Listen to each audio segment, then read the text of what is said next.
Hello, I'm Porschia Parker Griffin, and I want to welcome you to the Career 101 podcast, a place for ambitious professionals and seasoned executives who want an edge in their career. We're talking about all of the things you were never taught or told when it comes to career growth, development, and change. Now, let's get into it.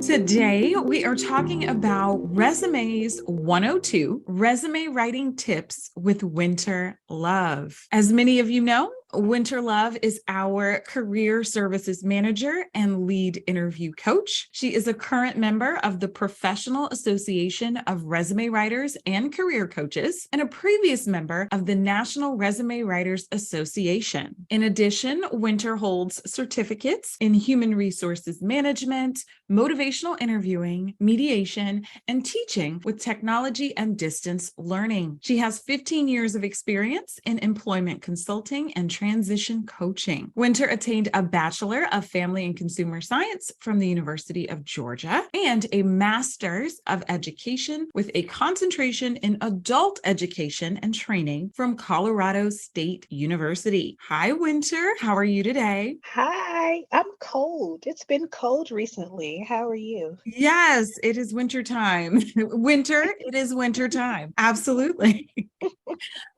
You're probably a little colder than me, so I won't gloat. We are excited to have you with us today to discuss resume writing tips. We've had you on the show before, so for anyone who wants to know more about Wynter's background and her career, please check out episode 2, Resumes 101. Today, we are going to jump in and talk about resume writing. Yes. Thank you again for having me. Absolutely. It's a pleasure. You are our resident in-house expert on some topics like resumes and interviews. So with that in mind, Wynter, why do you think resume writing is important? It feels like I'm defending my honor here. Why is resume writing important? To be honest, it is definitely the most succinct way to explain your career history. Is definitely the best way to present what you have to offer to a potential role, potential company or client, but is the most, I guess, consistent way that the majority of people can be objective when they're viewing a large amount of candidates or considering your information. So I think it's definitely essential. I don't think it's going anywhere. I know a lot of people want it to, but I don't think resume writing is going anywhere, but it's definitely evolving. And that evolution is interesting, at least from my point of view, as I've seen it throughout the years. Yes.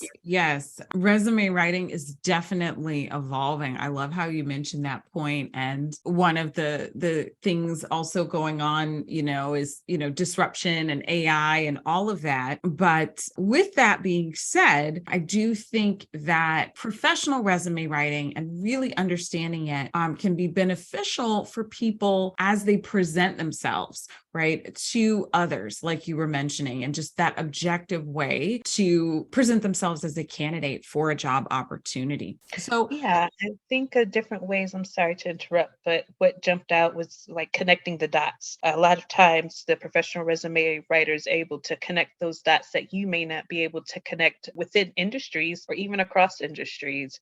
Coming to mind is like those federal resumes or military to transition resumes. The typical writer is going to be able to pick up on all those nuances. A professional resume writer with experience with these type of clients and experience in their education can even be challenging to translate. So yeah, I think a professional resume writing has value. absolutely. And so, Wynter, you hold a certified professional resume writer credential. Tell us more about that. And then also how working with a professional resume writer can be different, right, than just getting help from other people who aren't professionals. Yeah, the certification has helped me in several regards. I think it's important for a writer that is considering the certification to really pursue it because it helps standardize your point of view, right? It helps standardize the content that you're providing. It gives examples of how to standardize different type of content. But let me give an example of that so it doesn't sound sound like so vague. If there are abstracts that you have part of your resume, or you have a portfolio, what is the best way to really display that? When you're handing a resume over, you don't necessarily have those hyperlinks. Well, how can we describe what's going on without compromising the document and really truly displaying your experience? So that process really helped refine the different tools that you can use to present the client in a better light, because there's training that's involved with it. You don't just throw a resume out there and be like, approve me.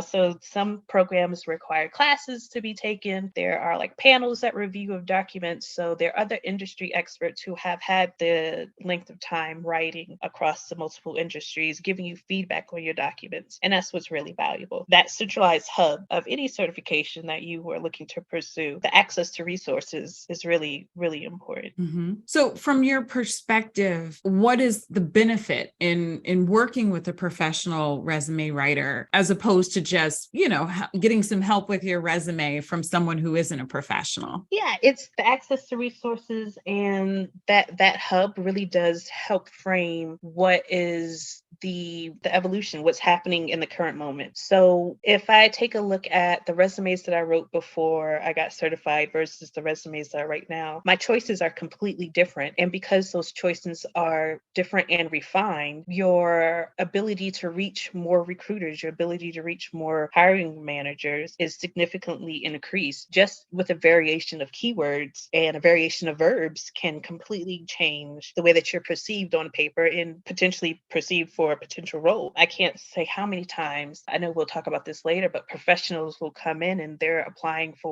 undermining themselves.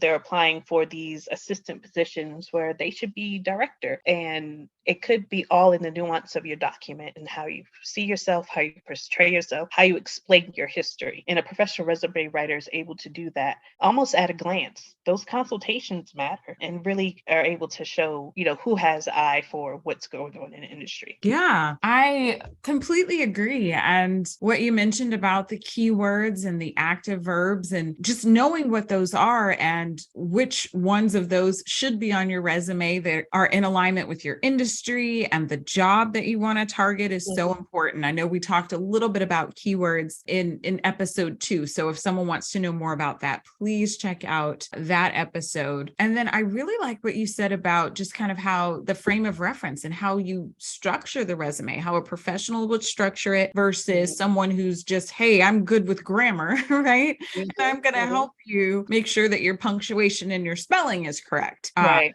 Your resume. Yeah, format matters too. A good resume writer, a professional resume writer also has experience with Word and is able to manipulate the document appropriately. I should be able to fit as much information on 2 pages, typically, air quote, 2 pages, just off of my skill of Microsoft Word. I should be able, if you give me those paradigms of the template, I should be able to update anything so that it makes sense and it's appropriate for your career, for your industry as you progress. A professional resume writer should have experience doing that as well. So that is a nuance in itself, because sometimes spelling and grammar isn't enough. Yeah, I completely agree. And I think that you make a great point there. And that's something that I talk to the resume writers on our team about before we even hire them, is just kind of what you mentioned. So some people say, hey, I'm a resume writer. And essentially what they're doing is kind of copying and pasting what the person already had on their original resume. And they might put that on a new template and send that back to the client. And that's not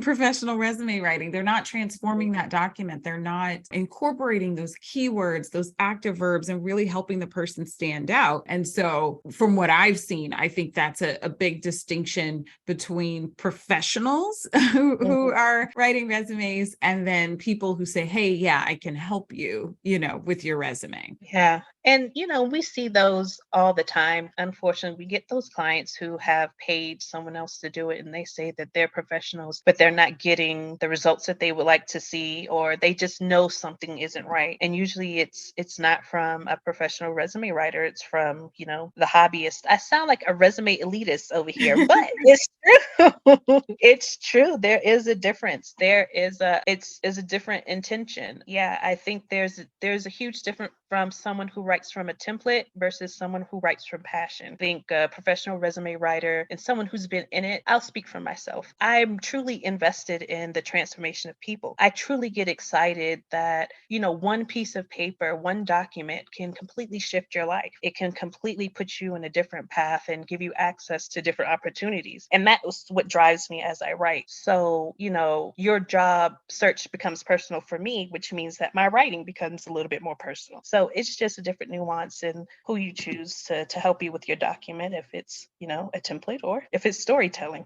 Right, right. Yeah. And we care about our clients and are invested there. And I like that point that you made. So Wynter, how do you think resume writing is different than other types of writing?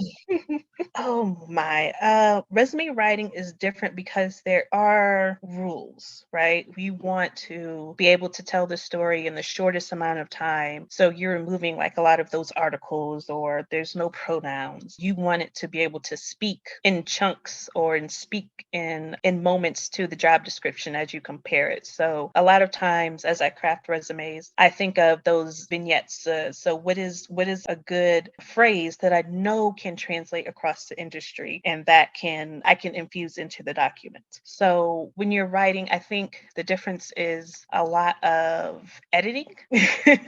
So that one long sentence, I can chop it into 4 words, if I need to. The adjective, the way that you describe things can be a lot more, I don't want to say rigid because there's flexibility there, but you want to be mindful. I wouldn't go in with the same colorful language or the same just artistic value. But that seems like that's not appropriate either, because some people would consider how I write to be artistic, so it's all in how you perceive writing to be in general. But I would not have someone who writes articles and compare them up against a resume writer. Like Mhm. someone who's writing novels is not going to be, I'm not Stephen King, no Mm. ma'am.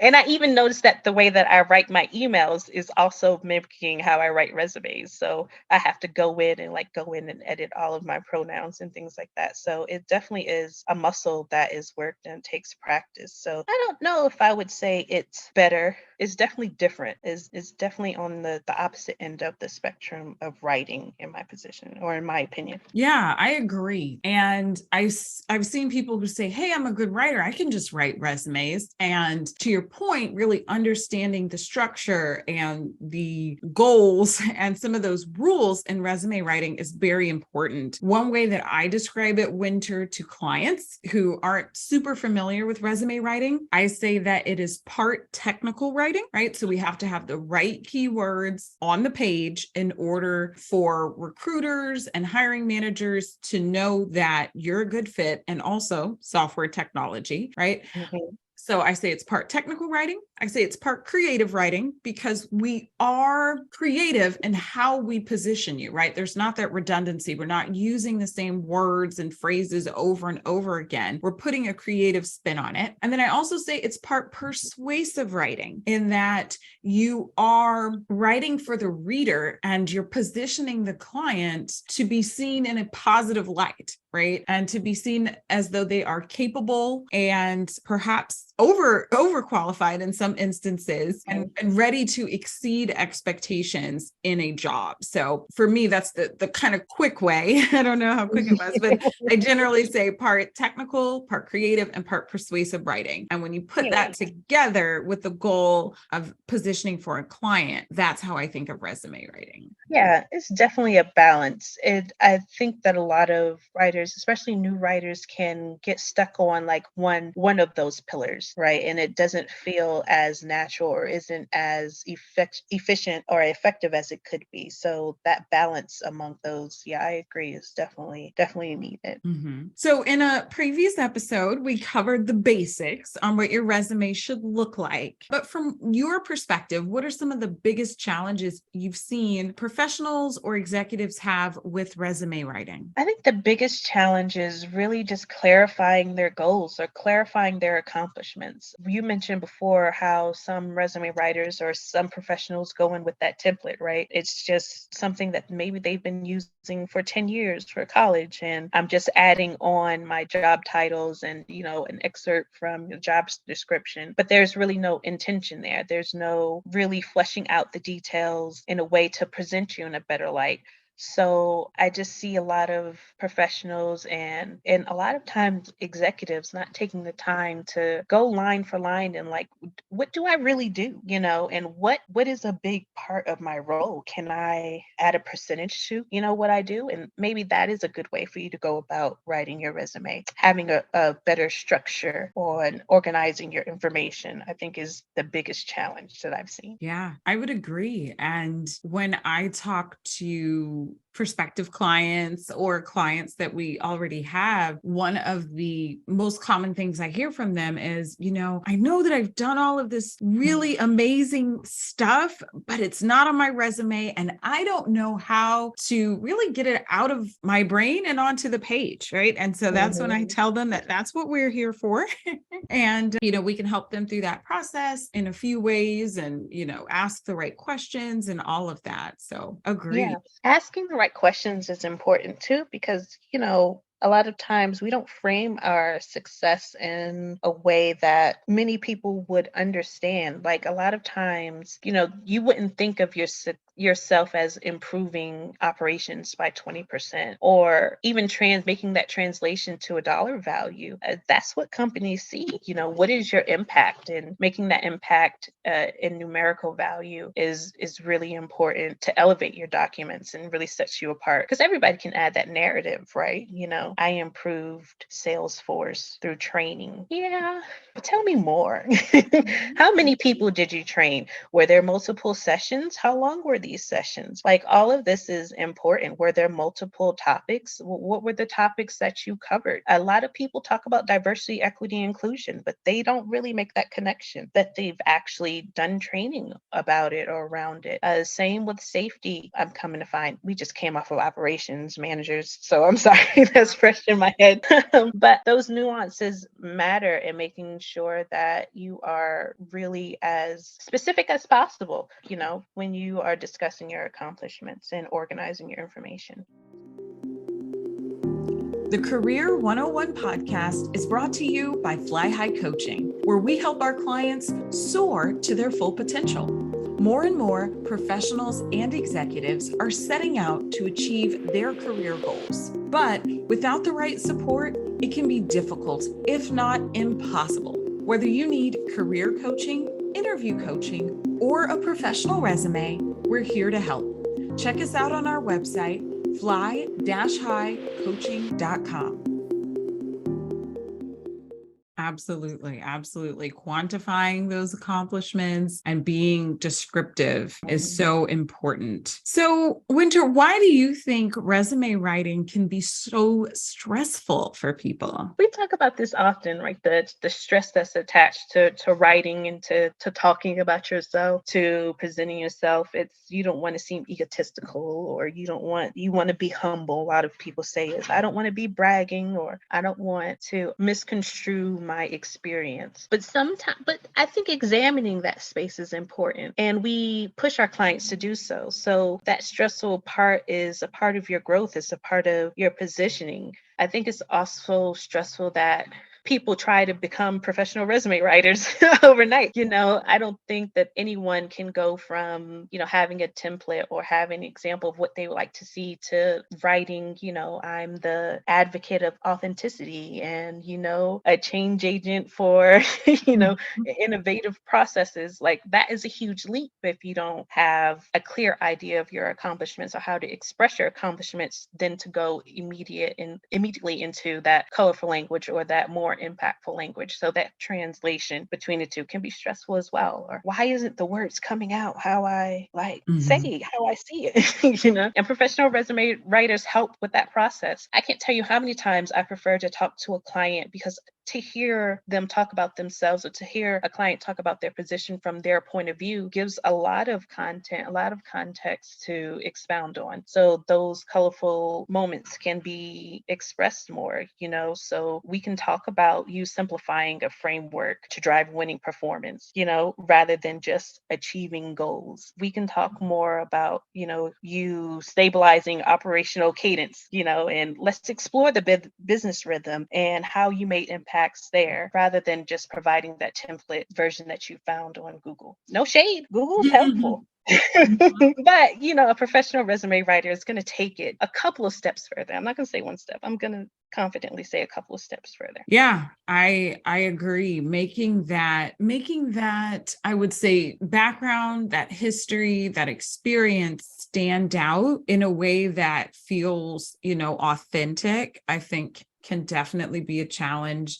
You're right. We have a lot of clients who have said, I don't want to feel like I'm bragging, or they defer and say, well, I helped, but it was a team. So I don't know if I can put that on my resume because a group of people did it. And, if you feel that way, you absolutely can. It's in how you frame it, right? Your team goals are important as well. And so, yes, getting that out in a way that's authentic can be stressful for people. And I think that's also one of the benefits in working with a resume writer. And then to your other point about like the colorful language, I agree. Sometimes people just think, well, hey, let me throw in these phrases or all of this jargon, or, this cool phrase I found online in a job posting, and put it in there. And that might not apply to you. That might not apply to your industry. And kind of just copying and pasting, what you find on the internet or what AI produces for you is not the same, I'll say. So, Wynter, what are some tips that you would give to professionals or executives about resume writing? Tips. What can help you?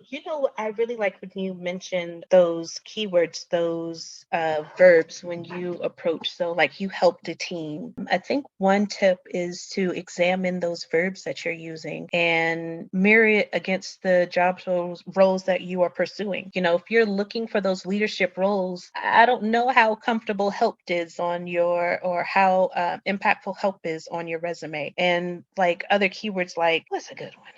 If I didn't help, maybe I Provided is another one we see. provided, thank you, or complete, or support. I support you. And we appreciate support, but more commanding verbs, would be more relevant and intentional. So what about composing? Did you compose something? Did you design? Are you able to initiate? Did you qualify something? Did you control a process? An easy way to elevate your resume is to take a look at those verbs. And then from there, it's tiers. So if you're able to create or paint the picture of your leadership and what you do in your everyday activities, then it's even easier for you to connect those dots when you're looking at writing a professional summary or even your LinkedIn summary. Yeah, I think those are some great tips. Something else that I think that you and I have spoken about before, and it's something that I think is helpful for our clients too, is for them to walk away from the resume for a while, right? So whether they're, writing or editing it themselves, or they're, reading something that a professional resume writer has prepared for them, after a while of looking at that same document, not only do your eyes kind of cross, but you get so close to it when you can take an hour or a day away from looking at the resume and then go back and read it with fresh eyes. You can sometimes see things that you didn't see before, or think about additions that should be in there. Yeah, I definitely agree. Even as a professional, I walk away and I'll even communicate with the client like, hey, I would like to take a look at this with fresh eyes because it's just not, something isn't right, or I know I may miss something. And usually it's it's the context, it's the content that you'll be missing. Something isn't balancing or something doesn't make sense as you were crafting it. So definitely walk away helps, and being mindful of, who you have reviewing your information as well. Take it with a grain of salt, and try not to flood your network, your colleagues with your documents, because too many hands in a pot, it just gets a little too confusing. So I'd say have two people that you trust to give some feedback. Whoa, I agree. I think we might have touched on that a little bit in the first episode we did on resumes, but yes, I have seen clients and people think that sending out their resume to 10 people for feedback, and the more feedback, the better. And it is not the case. Like with anything, 10 people are going to have 10 different opinions. And what's most important is the opinion of professionals who have worked with other people. And then also, some people, like you mentioned, that you trust in your industry. Recruiters can be helpful for insight, but a lot of times recruiters are biased towards the way their organization likes to see resumes, which can be different than the organizations that you're applying for, right? So even with that, sometimes you've got to take the recruiter feedback with a grain of salt if they're just talking about their organization. But in general, yes, blasting your resume out to 10 people is not the best thing to do for a lot of reasons. So Wynter, what are some clues that a person should work with a professional resume writing firm? I think the first clue is that if you're not walking away, you're storming away from your document. if it's a point of contention for you, if it's like, what if it truly perplexes you, then I would say definitely reach out to a professional. If not for services, at bare minimum for a consultation so that they can point you in the right direction. I say if you find yourself being repetitive, I think right now, a lot of clients are transitioning from their roles. Maybe they've had the same role for 15 years, right? So it's just the same variation of the same role. That's not right, but you know what I mean. Yeah, different versions. It's a different version of the same role, and they find themselves writing the same thing over and over. There's no nuance in it, or they can't find what did I accomplish for these 3 years versus those 3 years. You know what I mean? A professional can help you flesh out those details and really pinpoint where to go or what to highlight at each role. A lot of industries have changed when it comes to technology and how they are, I guess, requesting technology. Like a lot of communication is very generic. So, they may say the type of software instead of a specific type of software. Let me be more clear. They may say high image software or high image software experience or system experience without saying specifically. I think ELIZA is one of the high image softwares in biotech that they're using right now. So, those nuances are important to take into consideration. And if you don't know what that means, a professional can help you with that too. So I guess when you sit down to begin to craft your document and it starts to make you sweat, it's time to call in a professional, even just for a little bit of advice, because understanding job descriptions and translating it to your resume can make a real impact. And if you are approaching the document with angst, or if you're approaching the document with confusion, then that's not going to serve you in the long run. So I go off of feelings, because what you feel is what you write, if I'm being honest. And if you're not feeling confident, then are you writing that confidence? Like, are you translating that confidence? Are you putting your best foot forward? So that is like one of the hugest red flags, where people are just like, I just can't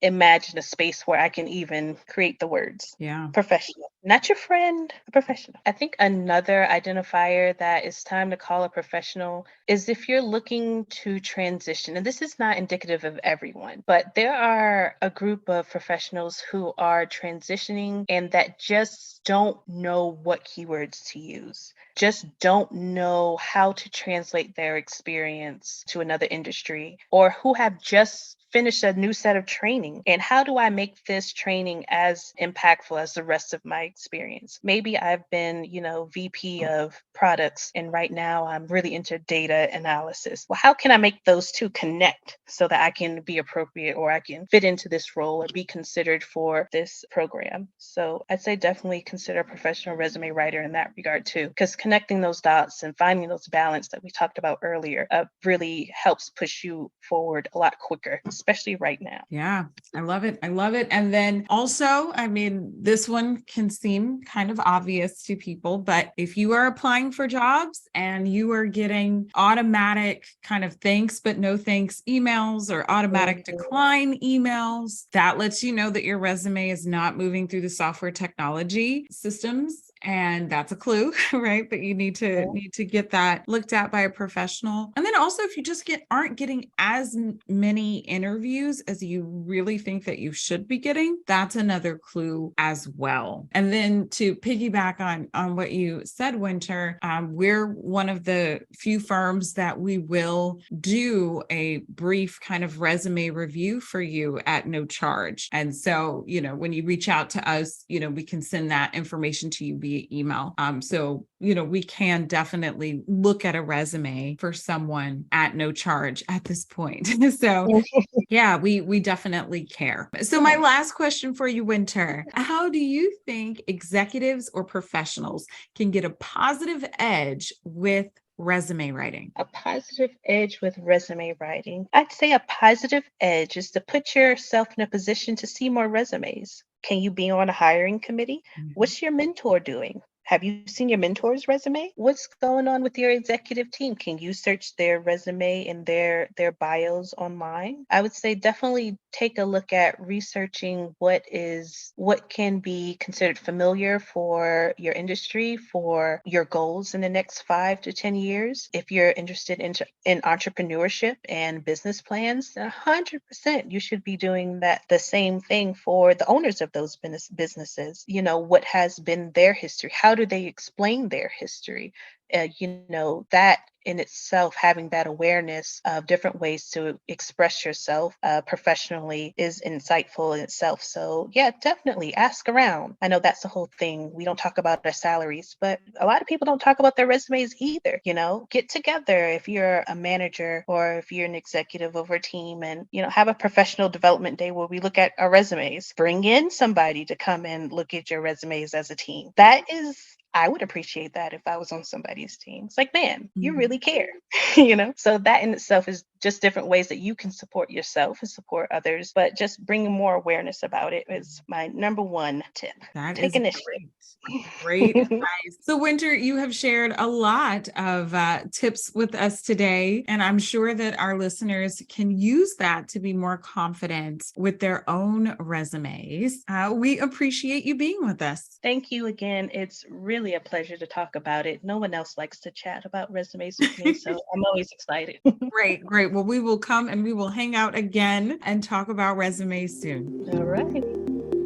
This episode was brought to you by the Brave Bird Career Alliance, the go-to membership designed for seasoned executives and ambitious professionals with everything you need for career planning, strategy, training, and support. Thank you again for listening to the Career 101 podcast. I hope you have at least one key takeaway that you can use in your own career. If you've enjoyed hanging out with us, please rate, subscribe, and share this podcast. Until next time, here's to your success.